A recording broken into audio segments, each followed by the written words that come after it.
back, everybody, to the latest installment of the Ordinary Assholes podcast. It's me, Todd Richards, up there. It's the Rook up there in the corner. And Mr. Pickles, Colton Williams. We do have a special guest with us this evening. Straight from the, you guys gotta excuse me, I'm a little fried from yesterday and today being a son, so I'm a little subdued. But, I'm not sure how to pronounce his name. It's Chris. I say Baron. That's it. Colton says Baron, but I think that's because he likes to put some glitter on some shit. And but here he is. Everybody say hi to Chris Baron. Hello, Chris. No. Hello. Hello. Thanks for coming to the show. I refuse. I bet you would. All right. So what do we got on tap for today, Mr. Football? We're gonna go over some news, some off-season news, maybe some Dalvin Cook updates. Probably not. And we're gonna go over some real-life situations, which is our Dynasty League. We're gonna go over 4 teams out of the 12 teams, and just kind of break down, how they're doing, where they placed last year, and what we would do if that was our team. And for some of us, that will be our team with Chris. Yeah. All right, so let's kick it off. So you said you had some news first. Will, you gonna bring the news in? Yeah, I'm gonna try. So first thing I want to talk about is fucking Philadelphia Eagles and their continued trend of just everyone getting hurt, and not just like small pieces, big pieces of their offense getting hurt again. You've got a tight end that's getting rocked in South Dakota in the face, sucker punched. Alshon Jeffrey, no timetable for return. I mean, and he's never, when he's there, he's good, and when he's not, it's not good for you. You got the right guard just tore his Achilles tendon out for the year, and you got, as I alluded to earlier, Dallas Goedert getting knocked the fuck out in a South Dakota bar over the weekend. What do you guys think? Alshon Jeffrey's always hurt. He's like one of the only players though that, like, when he comes back from injury, like when he actually comes that first game back, he always just lights it up. Not that I'm saying that I expect that from, but he just does it every single year. It does suck for them. I think it's a boost up for Jalen Reagor. A little bit of it brings Miles Sanders just a little bit down because the guard, obviously, he's a star guard in the league. And then Dallas Goedert. I mean, Todd, you could say more on him. You own him. He's your starter, right? Not necessarily. He's not going anywhere. I'm hoping he becomes my starter. But I actually picked up a little insurance this week just to... We'll see what happens. Let's discuss that a little bit. What was that, a second rounder for Gronk? Yeah. He said, yeah. Yeah. Jesus, second rounder. You could have had, like, a second rounder this year would have been, like, I don't know, Ruggs or Ayuk or any of the other quarterbacks besides Tua or besides Burrow. I don't know. Second rounder is a lot for somebody you're going to play for at max 2 years, I would say. I'm only looking at it as a 1-year rental, to be honest with you. Because I don't know if I'm ready to trust Irv Smith, and I don't really like Ian Thomas. He's just there to take up space. So that's why I did it. I knew it's a 1-year rental. I felt if my team was older, I would not be as worried. I've got a lot of young guys on the team that, I don't mind if I'm short on picks next year because as long as I can keep that one, I get... if I was old and I had some ways to go, I would not have given that pick. If I was one of these teams that we're going to talk about tonight, I would not be giving that pick up. Unless I'm getting not for a 1-year player. Yeah. I guess the key question would be, how much do you feel it will affect Miles Sanders in terms of his fantasy value? That's a good question. With other running backs that are like near him in rankings, like Joe Mixon or Chris Carson, stuff like that, it might help me lean that way towards them, knowing that they just lost a star tackle. But I haven't done too much depth of look into it because he was right around those guys. But I think I would still take the shot on Sanders just with higher upside there. But first round, as your previous video? Yeah, I mean, he's a top 10 for sure still, but I would say early second is where I'd feel really comfortable with him. I don't know. That's why I was a little thrown back by that draft, because I had him, because of those injuries, more towards the late second round than I would have late first round.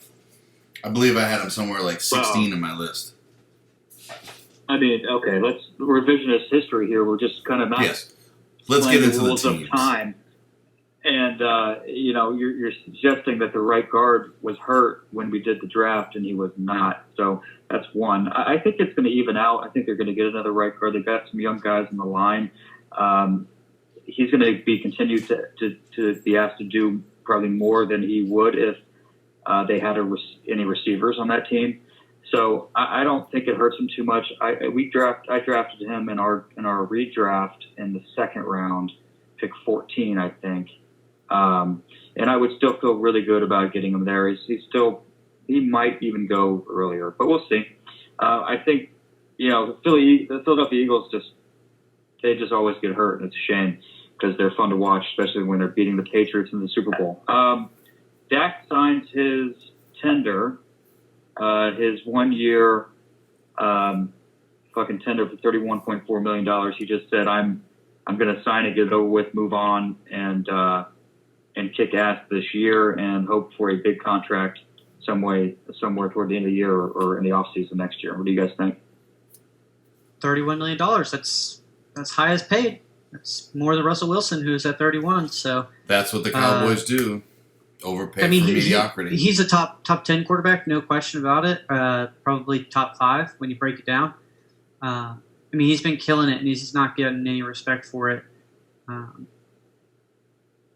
He's got another weapon now. I don't see a reason why he would get any worse with the better weapons around him. No, he won't get worse. But, looking at it as a football thing, less of a fantasy thing, that's what the Cowboys do. Spend a lot of money, watch everybody else finish the playoffs. So, Will, how do you feel about that signing now? A little bit pressure off your shoulders? Yeah, I didn't doubt that they were going to get it done. I kind of just want my entire team to get hurt or sit out or not be signed so I can put in my backups and still win this league. But yeah, it's always good to have your starting quarterback have a deal in place. All right, so whose team are we working on first? All right. Here? Not yet. We got some more. More I news. want to talk just real quick. I know you guys probably lean a certain way on this, but COVID is going crazy, running rampant, as Fauci would lead you to believe. A lot of players getting sick, a lot of quarantines. The Players Association said strongly recommended to stop workouts. Big news or just a minor setback?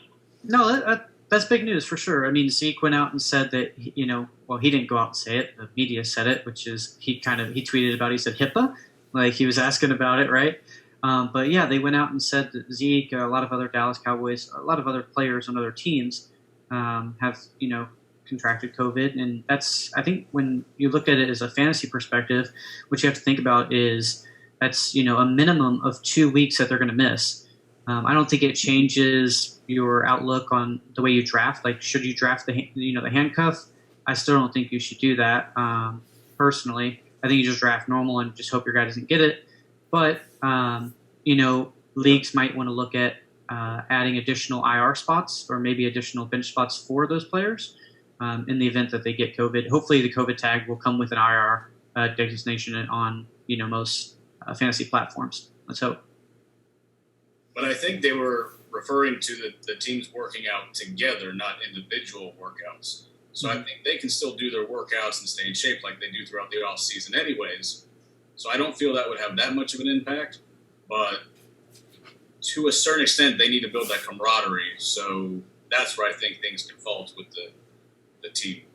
Yeah, the rookie connection is definitely something I feel like is gonna be slowed down this year more than ever because you haven't had that connection with the quarterback, especially wide receivers having that connection, with the quarterback and getting that chemistry. Or even for the quarterback rookies like Burrow and Tua's not playing this year anyway, but Herbert and shit like that.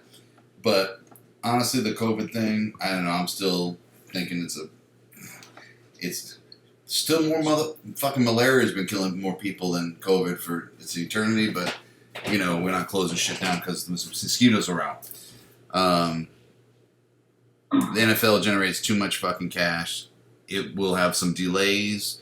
It will have all the glory and the hype and all we're going to hear. I turned on the fucking NFL Network the other day and all I heard was COVID, COVID, COVID. I put on ESPN, COVID, COVID, COVID.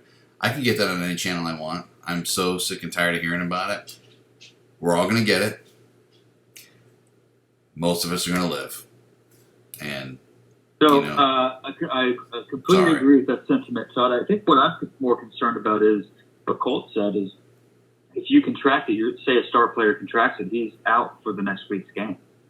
So for a team like Barons that has no depth, you better just cross your fingers and hope not to die.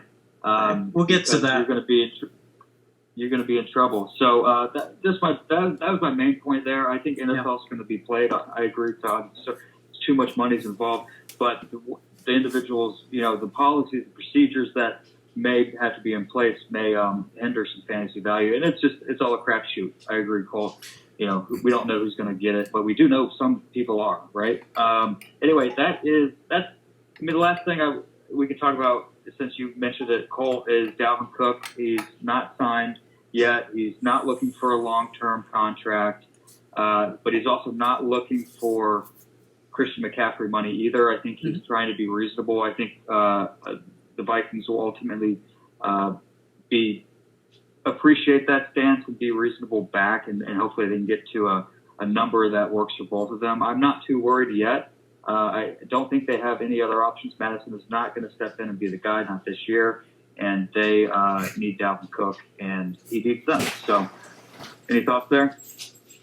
He said he'd be happy with $13 million, which would be perfect, right in the ballpark. A little less than Zeke, a little less than Christian McCaffrey, obviously with being highest paid, but just a little bit more over other players like David Johnson and Henry and Fournette and stuff like that. So I think it's a perfect ballpark if he's cool to do $13 million. That's great. Doesn't make no difference to me. He's going to sign at some point. He's going to play. Whatever. Yeah, well, I hope so because otherwise we saw in our draft our running backs aren't all that deep. Correct.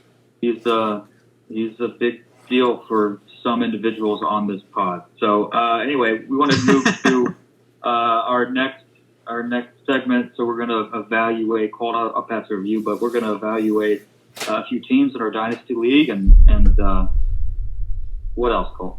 We're going to check out, like I said, 4 teams. We're going to kind of go over their strengths, what we think their strengths are, their weaknesses, and then if we should think if they should rebuild their team or if they should compete now, or if they're like a perfect kind of hybrid where they can compete now and then kind of hopefully luck strikes and they can win it all, or if they should just, like I said, just kind of go even, if you will, and not really make any changes. But first up on the list, we've got Ben's team, B Hudson 88.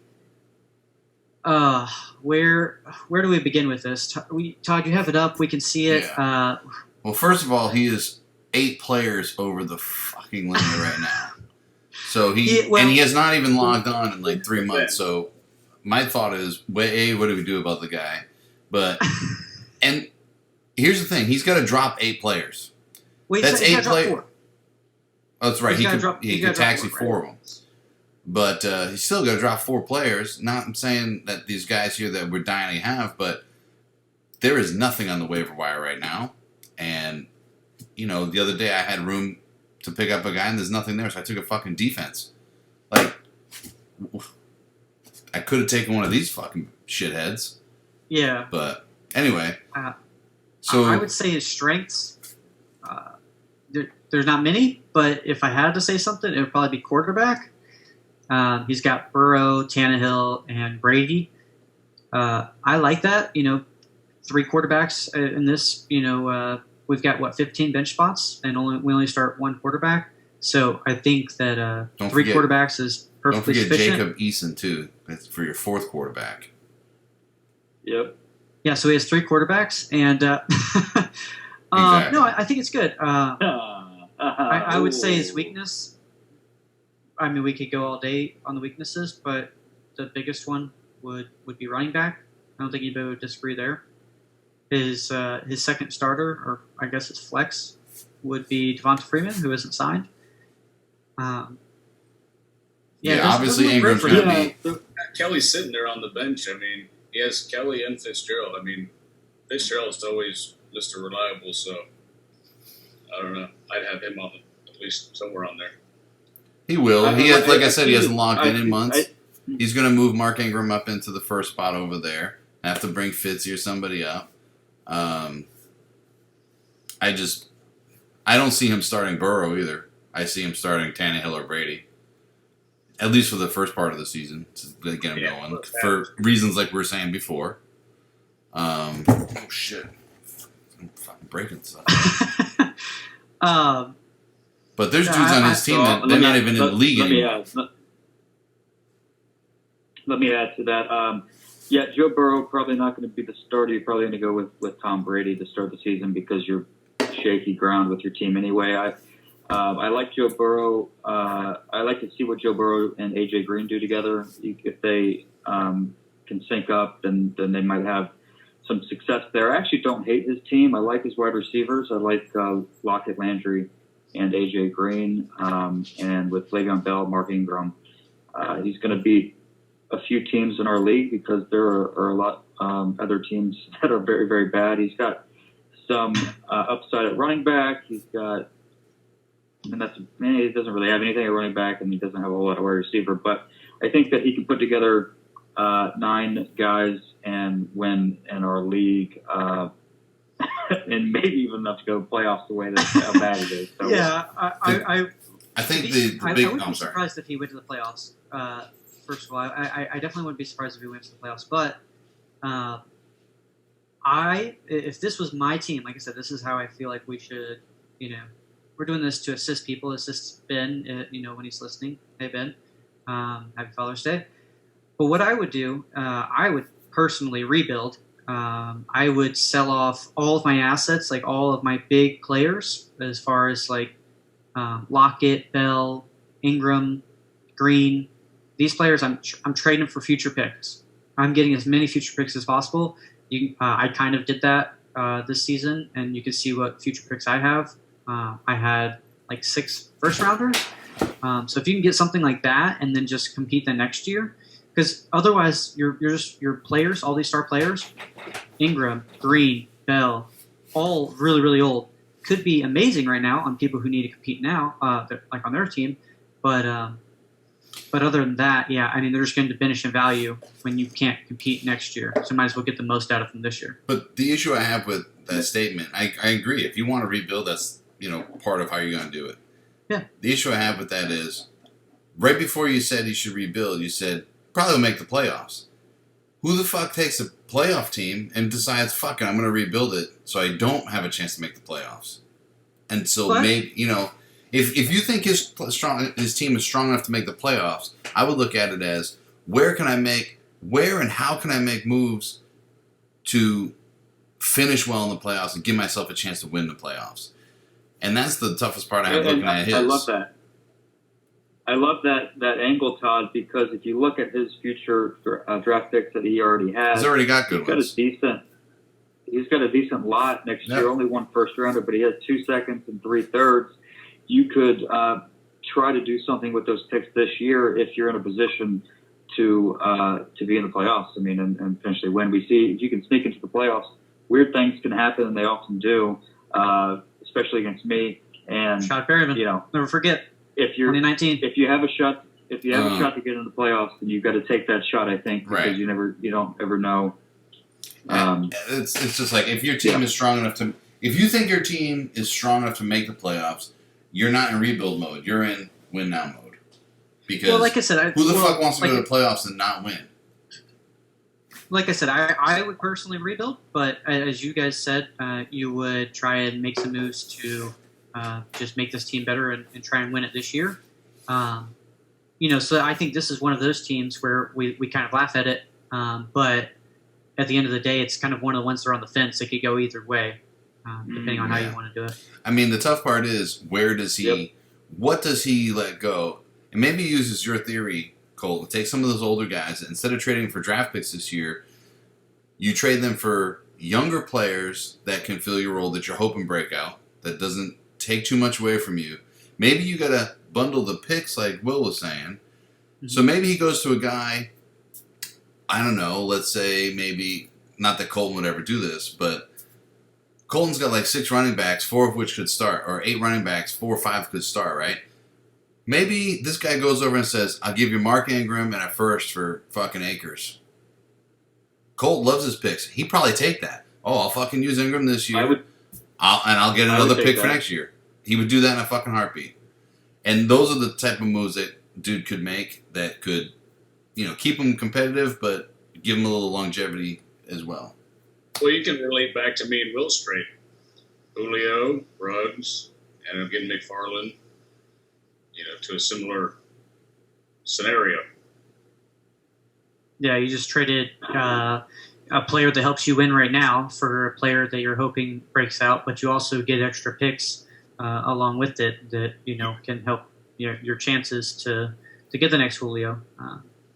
And you know what? If you shifted around a little bit and who we were talking about, maybe instead of getting Ruggs, I would get Akers or something, where you have a player that you like to watch, you're kind of invested in it. It makes it more fun. Yeah, you got a lot for Julio, and my weak spot was wide receiver. I think it was a win-win. Love that trade, still do. Yeah, Chris, what would you do in this situation? Would you rebuild, or would you try and compete this year? There's just so many gray areas that it's honestly hard to say. I agree with the wide receiver. He has decent, I don't want to say depth, but consistent players. But one topic we really haven't hit on is his rookies. I mean, he has a few decent rookies that could possibly start. Obviously, Kelly, the running back. Then you have, I think, Hamler in Denver is going to do very decent. I don't think he's going to be, CeeDee Lamb or anything of that nature, but compared to, the injury possibilities they have, A.J. Green always gets injured. Landry in Cleveland's offense that has 10,000 different wide receivers to throw to isn't a very consistent but decent player in my eyes. But he paid a little bit for him. That was the decision. Yeah, I feel like you kind of solidified the rebuild because you mentioned like the Hamler or even like the Donovan Peoples-Jones. Like there's people, he has good first and second year players that have upside. Right. Which has picks. So my thing is, could he bundle it, like Todd was saying, bundle a couple older guys to a team that's a win now situation, and then get a couple more younger guys, or reverse, take the chance on trading maybe a couple of those younger guys for an older guy and look at it in the reverse spectrum and try to get someone of a higher caliber, and then the other person take the risk on the 2 rookies. Yeah. It's definitely a team. If you're Ben, you got to sit down, take a long, hard look in the mirror, and pick a path and go with it, because you can't kind of go half in, half out, this strategy or that strategy. You got to commit. Just one last thing on Jarvis Landry. I mean, he's gonna catch over 1,000 yards this year. You got Baker Mayfield. The quarterback of the year is behind center. Comeback player of the year. So Jarvis Landry is set up to make some noise. He's probably going to be a little bit higher than he's projected, so I'm looking forward to that. Okay, on to anything else besides Baker Mayfield. Let's go ahead. We'll talk about Mitch's team. Mitch's team, I do like it. Go ahead. It's got quite a few strengths. You'll see quarterback. He's got Patrick Mahomes, Josh Allen. He doesn't have a third one. I'm cool with that. I think both those two are going to be great. He's got great wide receivers. He's got Evans, Hilton, Ridley, and then a whole bunch of other fill-in flex players. And then he's got some future first. So I think he's in a great spot. Some of his weaknesses that I see is tight end, the starting one. I mean, unless you're Will, you think David Njoku is going to get probably 5,500 yards himself. But he's got David Njoku and then Greg Olsen and Kyle Rudolph. Darren Fells. I don't really like. I mean, the tight end landscape, as we already know, is bare minimum. It's a wasteland. But I really wouldn't want to roll with that. And his running backs, I like his running backs. He's got Alvin Kamara, Marlon Mack, Raheem Mostert, Tevin Coleman, and then a few handcuffs. I like them. I would like to get a little bit more depth after that. Next year, what are you looking at? Alvin Kamara and then Marlon Mack maybe having a starting job. Raheem Mostert, he's 28, maybe having a starting job. So he could look really bad next year. Hopefully, he uses those first in the future, for 2021 towards running backs. That's what I would do. What do you think, Will? Yeah, I mostly agree. I think this is not a team that I'm looking to rebuild. I think T.Y. Hilton, with the new quarterback over there, you got to keep him. Mike Evans, we'll see. Then there's some question marks. Who's going to be the lead receiver there in fantasy terms between him and Godwin? But he's got a nice stable wide receivers. Marlon Mack, we've talked about this ad nauseum. He's good for me, I think, for the first 6 games or so before you start seeing a timeshare. Mostert is the guy. I've said this too. He is the guy in that backfield for 49ers. 49ers run it more than anyone else in the country, except for like Lamar Jackson. And Mostert is the head guy. Tevin Coleman is proven over and over again to Shanahan specifically that he cannot be the lead back. He has got spurts of greatness and that sort of thing, and he gets you points, but it's Mostert's backfield. So I like this team to be competitive. I like Robbie Anderson in Carolina, and I like that he has 2 first-round picks next year. So next year, I agree, Colt. Let's shore up the running back position. And David Njoku should not be a starting tight end on his team. So I guess he's really hoping for some veteran leadership between Olsen and Rudolph. I'm with you. I'm not counting on Fells. I mean, they've got Akins over there too. They split a lot of the touches at tight end. So, there's some holes, but it's not insurmountable. He can win a lot of games. I like his team. Yeah, I mean, I'm with you.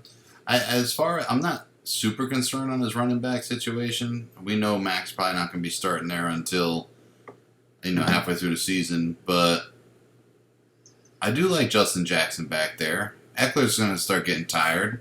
Justin Jackson might get in the game more here in the next year or two. Malcolm Brown, right now, he's going to be the guy until Akers takes over. So, he'll still have a role. He might be more of a flex player if Akers really takes over, but yeah, he's got some aging players. He's got his Cole Beasley up there. Robbie Anderson's starting to move into that category, but he'll have another year or two. But yeah, he's got to do something he don't need all 3 of these tight ends down on the bench here. What he maybe, if he really has any belief in Njoku, then he needs to run with him and try to sell these 3, at least 2 of them, to somebody that really is fucking desperate, that might be able to let him take something. Whatever value you can get out of it, whether it's another pick, not another quarterback, something that helps you. I mean, his draft picks for next year, he's looking good. He's got 2 firsts, a second, a third, and a fourth right now. And it's, he's also got Miles Boykin on his taxi squad still. I love that kid down there. Get him in the game. You don't even care if Robbie Anderson or Cole Beasley retires. Jury's out on his DJ Dallas kid to me. I think it's going to be a couple of years before he does anything, but, Seattle, it's Seattle. Yeah, they run the rock a lot too. Yeah. Basically, I would just try to shore up the tight end position somehow.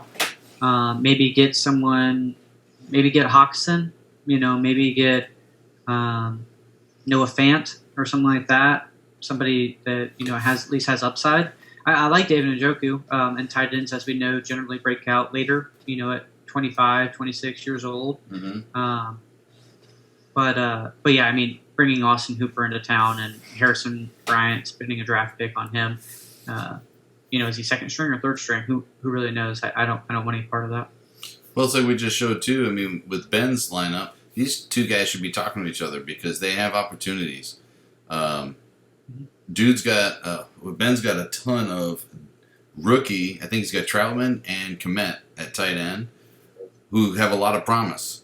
Why don't you trade one of these? And his starting tight end is okay. So maybe Mitch can try to get one of those young guys to take over.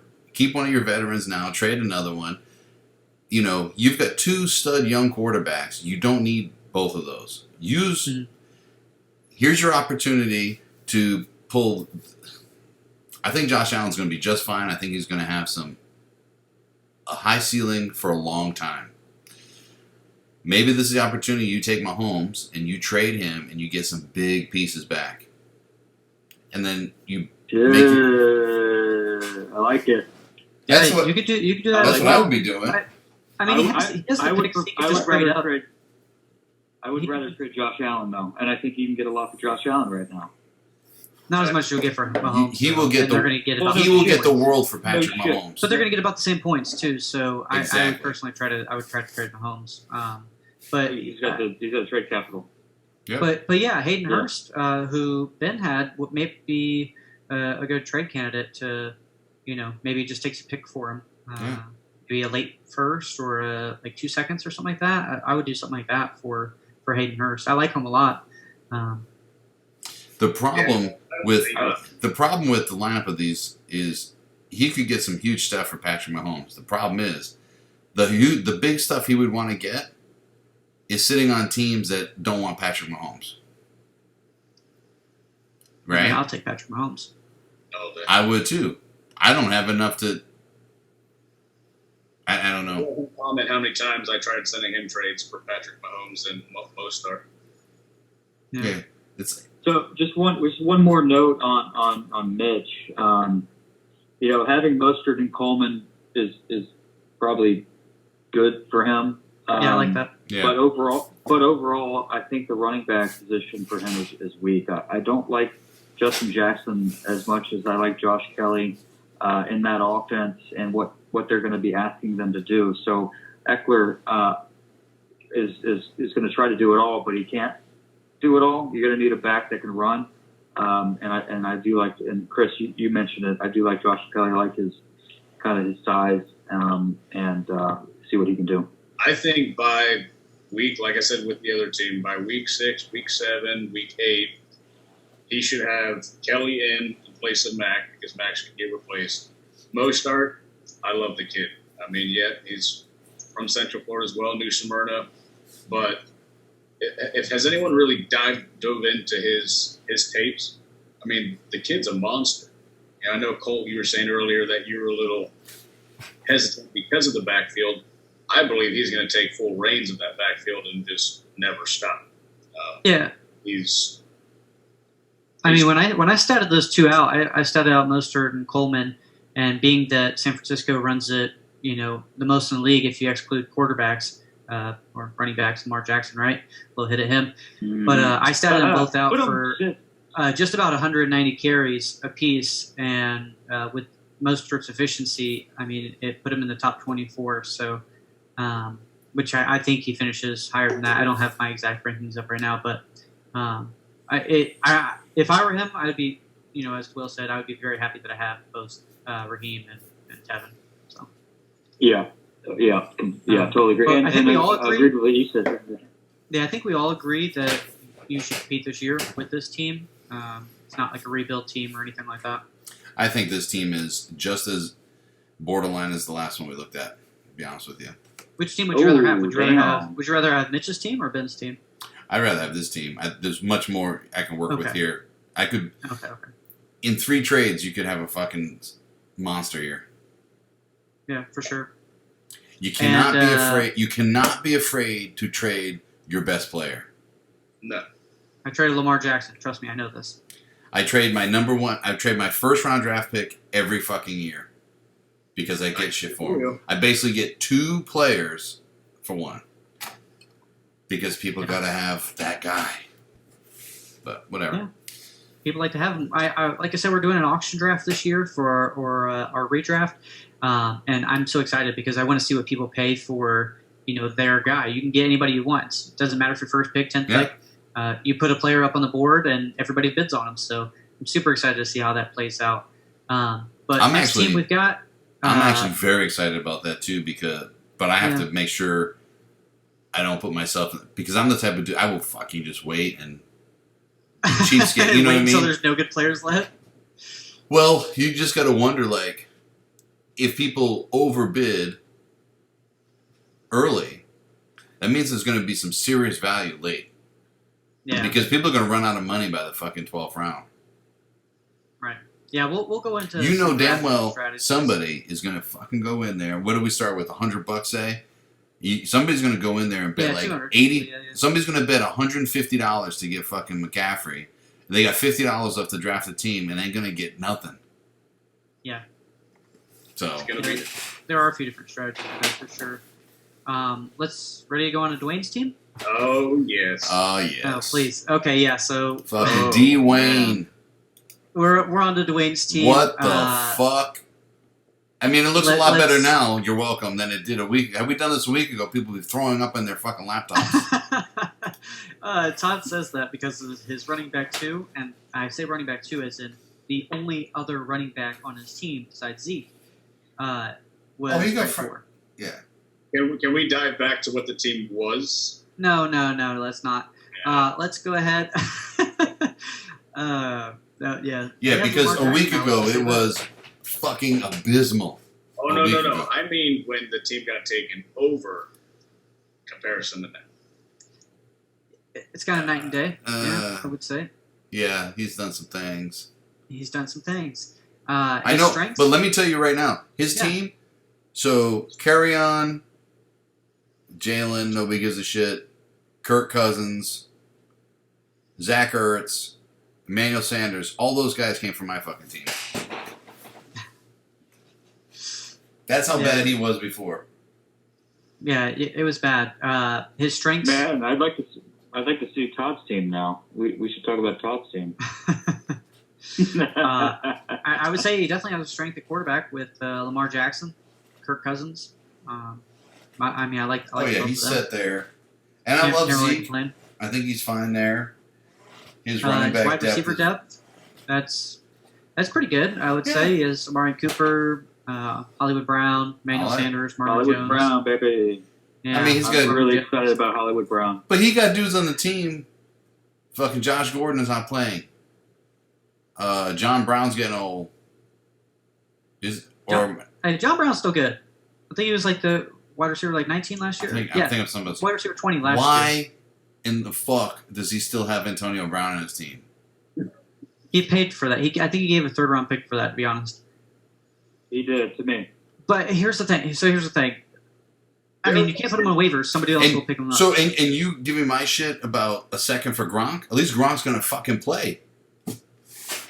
Yeah, but if Antonio does play, though, he's a huge difference maker as opposed to Gronk, in my opinion. Antonio's going to be in a padded fucking room this year. To his defense, though, I think at that time period they were doing that trade, there was circulation. There was rumors going around that he would possibly get like rumors, workout videos. I mean, it's nonstop with Antonio. Yeah, they were usually rumors reported by me in order to get that trade value up, so I could trade him for a 3rd rounder. At that time, I think he was catching balls from Lamar at that time. Yeah. I mean, come on. So. Well, I'm not saying if I had roster space, a bench space, and somebody threw him in a deal, I would take him. But I'm not going to give up a spot to have him there. I mean, that's just. I tell you what, I I wanted more than the late. It was a late third rounder that I got. I actually wanted more for him, but I held Antonio too long. Who knows? Godwin goes down with COVID. Antonio Brown is in next week. I guarantee it. NFL's gonna all of a sudden not care as much about Antonio Brown when star players are going down and you need star power. So I like him this year. Sure. Because of that. But I would trade the fuck out of. Well, I was going to say Lamar Jackson, but then you got to have Kirk Cousins. He's got a solid wide receiver group. I love it. Called. He's got a good tight end. He's got a good defense. He's got a good quarterback. So really, running back is what he's looking his biggest hole. And what does he have for picks? Not a whole lot coming up, but maybe you could try to do something on a future for some upside. I think that he can compete with this group, but you know, he's going to lose some pieces along the way. So I would still, like we said, Todd, I think you and I would probably agree on this. If you think you can get to the playoffs, which this team could, then I would do anything and everything that I could to make sure that it happened. Yeah. A couple wide receivers because he still has that rookie Pittman who may not do much this year, but he's got a plethora of options with wide receivers. Bundle a couple together, get a solid running back, and now you have a pretty competitive team. Yeah, Chris said it. Just get that solid running back. Get one more, and it's tough. You know, as Will was alluding to, there's not a lot of running backs out there, and the people who have them, myself, Chris, and Will, really hold the full market share of them, and we're stingy. We want a lot for them, or we won't trade them, and we have the right to because it's supply and demand. But yeah, I would try and get another running back if I were him. Carry-on's going down, you know, midway through the season, almost as always. If he plays full season, he's still got competition with Switz. So you want to know the trade I would ask for? Here's the trade I would ask. This is what I would do if I were him. Okay. I would take Lamar, and I call up Mitch, and I tell Mitch, I'm going to give you Lamar Jackson. I need AK, your first rounder for next. AK, your 2 first rounders for next year, and Josh Allen. Ooh, that's steep. Take that. Yeah, I would not even do that for AK if it was me. Yeah. But in his situation, that fills a lot of holes. He doesn't lose much. He's got no fucking first rounders for next year. And why the fuck does Mitch need Lamar? He has Patrick Mahomes. Because then he takes Patrick Mahomes and trades him for something. Or he can take Lamar and trade him to one of you fucking D-bags that got all the running backs. Recoup the losses. And recoup the loss. He can upgrade AK by doing 2 trades and making you guys happy too. I would certainly, if I was this team, consider trading Lamar Jackson. I would. I think I would roll with Kirk Cousins, believe it or not, how crazy that fucking sound, but I think I would, knowing that I have to get a running back. I'm not going to win the ship with the running backs that I have. I have to do something. I have to do something big. So I do agree with that. I don't know that, you know, the trade with Mitch would work out, but there are trades out there that you could ship Lamar Jackson and show up the team. He had the idea because, you know, there was a few nights, because Lord knows he's on about 1 to 2 a.m. That's his golden time frame, and he kept asking. You guys text a lot during that time frame? Yeah. Hey, you up? Hey, you up? Yeah, right. I'm sure you know. But no, he wanted 2 running backs for Lamar. You know, at that point, I had the plethora. I didn't pick up Stafford at that point as a backup, and I almost pulled the trigger. I sent him the offer for 2 running backs, and then he declined.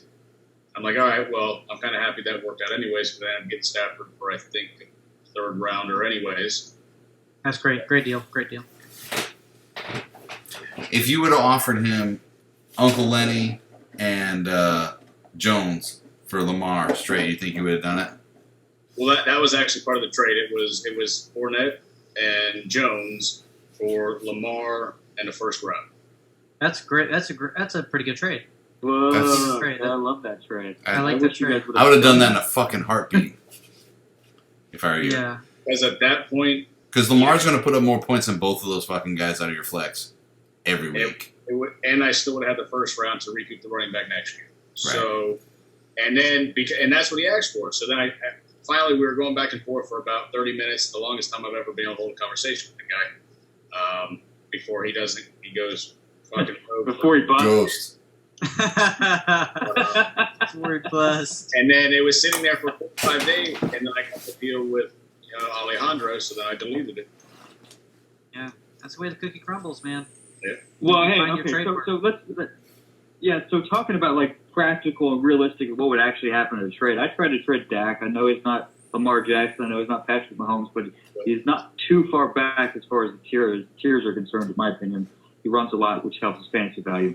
I tried to trade Dak to everybody, and no one would do anything. So if these guys, the reason I bring that up is these guys actually try to ship these big name quarterbacks, and someone actually has time to think about what they're doing. Can they get? I mean, I can't believe it. I guess I can't believe it, but I'm surprised that he turned down the offer for those 2 running backs. I would have done that in a second, Todd. I would have done it in a second. I mean, yep. Especially looking at the running back landscape right now. All day long. I don't know what the point of that was. Todd was saying he would take the Lamar side, not the running back side. I personally would take the running back side. I guess it depends if I'm win now. I can see it going both ways. It depends if I can see it working. I would do the trade for either side of the recipient. So if I'm Dwayne in this case, I'm loving getting those 2 running backs from him. I think that's a great deal. And if he's getting them from Chris, that's a great deal for him. So I think it's a no-brainer, win-win. Everybody is happy. I have my 2 running backs, and I still got McFarland on the bench. He's going to be number 1 eventually. I know everyone's. Benny Snell. Jalen Samuels. Simply what it was a win-win. It really was. It would have. Well, hey, I'll trade Dak for 2 running backs right now, Chris. Well, the problem is I know that you said Dak isn't, tier-wise for you, but fantasy-wise, there's a big difference between Dak and Lamar Jackson for the value you're going to get back. You might get 2 running backs for Dak, but they're not going to be Lenny Fournette and fucking Aaron Jones. Yeah, but what Todd's saying is a great point. He said that Dak isn't that far behind Lamar Jackson, but he is behind him, but he's not that far behind him, and that's the quarterback landscape. Like you can be the quarterback 10, and the difference between the quarterback 10 and the quarterback 2 isn't that far as compared to the running back 2 and the running back 10. It's night and day. Yeah, it is. And Dak, the thing with Dak is he's on prove it notice right now. Right? He wants to be paid more. He doesn't want to sign another fucking tender next year for 1 year. He's going to get rushing touchdowns. He's going to get a lot of passing touchdowns with the weapons that he has. So he's really, from a fantasy perspective, I guess, he's really just not that far back down there. Anyway, just reiterating what you said, Cole. Yeah. I do happen to own Dak Prescott, so I am buying. But hey, side note, real quick. Realistically, how far does Dak Prescott need to go to get this type of money he wants? I think he just needs to do what he did last year. Yeah, I think he's fine. Yeah. So and win a playoff game. Do the same thing you've been doing for the past 3 years. But he's got to win. If he brings a playoff, if he could do some damage in the playoffs, he can get to the Super Bowl. He's going to be their fucking savior. Yeah, gotta win. That's for sure. Yeah. Are we ready for our? And he can do that with this team. This team can do that. Go ahead, sorry, Cole. We ready for our finale? The last team. I'll bring it up under duress. Best for last. We got Chris's team here. This MF and powerhouse. Chris, I gotta say kudos first of all. Hang on. Timeout. Yeah. I think Chris is on mute. Yeah, there he goes. I live by my neighborhood's near the airport, so a plane was coming over, so I muted it. We love that shit, bro. No worries, man. Like I said, we were just saying kudos on the team. It's amazing. There are weaknesses, as every team has, but there are a lot more strengths, and that's for sure. The weaknesses are not on the first page, I can tell you that. No, not at all. Yeah, definitely not. Running backs, where to begin? There are so many. Christian McCaffrey, Derrick Henry, Aaron Jones, Leonard Fournette, and then, a few different hit-or-miss guys here, some backups, on the bench. And then, as you say, Anthony McFarland, who apparently is going to be a top 12 running back this year. Wide receivers, also great. Tyreek Hill, Robert Woods, and then you've got some flyers there on the bench with like Snead and Adam Humphries, who is pretty good. Hunter Renfrow, Ruggs. You've got depth there, and then tight end. It's also looking good there. We got the best tight end in the league, arguably. Stats don't lie. Travis Kelce. If just check him out on Sleeper. You want to know what tight end he was last year? First. Year before that, first. Year before that, first. Year before that, first. He does it every single year. It's not stopping anytime soon. They add no competition for him. And then you got O.J. Howard on the bench. I like that. It's a good little sleeper pick. We have one. We'll see tomorrow. All right. O.J. Howard's going to get Gronk. I want to hear what Will has to say. Yeah, let me jump in. I think his wide receiver core is his weakness. He's got two really good wide receivers. He's got. I look at his lineup and I'm like, okay, I see a bunch of Cole Beasleys here. They're going to be able to fill in, but they're not going to win a game for you. So if you run into trouble at wide receiver, then that is the Achilles heel, so to speak. I don't believe in Willie Snead. I haven't believed in Willie Snead in 3 years. Any other guys, possession receivers, Adam Humphries, Renfrow. Obviously, Henry Ruggs is very, very intriguing. If he becomes a breakout, then I don't see how you lose a game. But right now, wide receivers is the weakness for me. Everything else is pretty damn good. I think for me, the biggest fear I would have for you, okay, let's say that you break your curse and you don't lose 3 guys to injury, okay? My biggest fear for you, and I know Colton's going to roll his eyes because he's like, I think it's fucking bullshit. You don't think about this stuff. But based on the depth that we just had, you have some guys that can fill in here and there. You've got 3 weeks with 2 strong players out on a bye. I see 3 potential weeks of not being able to cover that. I mean, depending on who you're playing those weeks, if you're playing one of these other guys out here, you're not winning that fucking game. So this potentially, I know your theory might be, okay, I'm going to have 3 losses. Yeah, if you don't accidentally lose any other ones, you'll be fine. But that's the only, and here's the good thing. We're talking about fears of bye weeks. Is that if that was my biggest fear for my team, everything would be great. And I don't like Robert Woods. I believe we spoke about it in the messenger, and I think my name should be Rook right now because I just simply I made all these trades prior to understanding that the bye weeks were going to change. Oh my god! I admit my mistake. It is what it is. It's the fact of the situation. So now I gotta roll with the punches on these completely offsetting bye weeks and just deal with it. It's funny. Like I said, Todd, yeah, I'll roll my eyes to the bye weeks, but it's funny when that's like one of the only things you got to worry about with your team. That means you made a good team. Exactly. When it's the only thing you've got to worry about is freaking bye weeks because other people are going to be dealing with them too. So that's why I don't look at them too much. Most of his bye weeks are week 10 or later. So it shouldn't matter by then. It shouldn't even matter what he needs to do.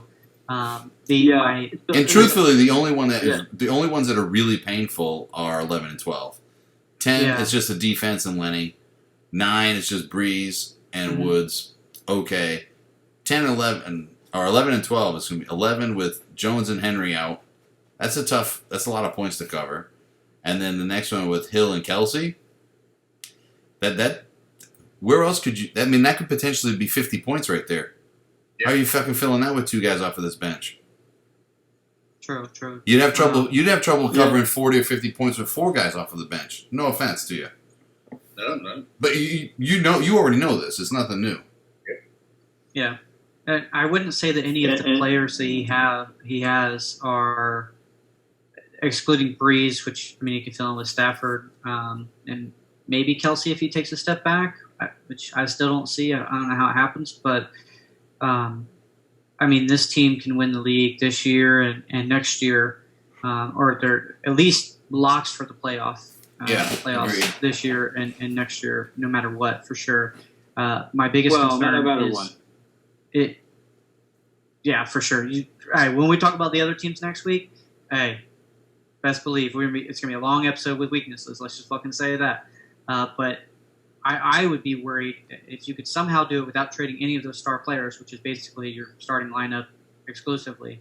I would try to get future draft picks somehow, just so you can keep that ball rolling, because you have no future draft picks at all. So I would somehow try to get those. I mean, 2021, you got a second, and then basically a first through fourth, which is what most people have for future picks. But I would just try to get some kind of future picks for that. Yeah, I'd like to just add. So I said his real weakness was wide receivers, but I think I've neglected to say what his real weakness is, because I've been saying it all along. It is the depth. That is the weakness. Wide receiver does not help because when you have one of your running backs out, you still don't really have the depth. I mean, you got like I said, like a Cole Beasley type to kind of fill in. But talking about buys, you're going to have to figure out, and God forbid any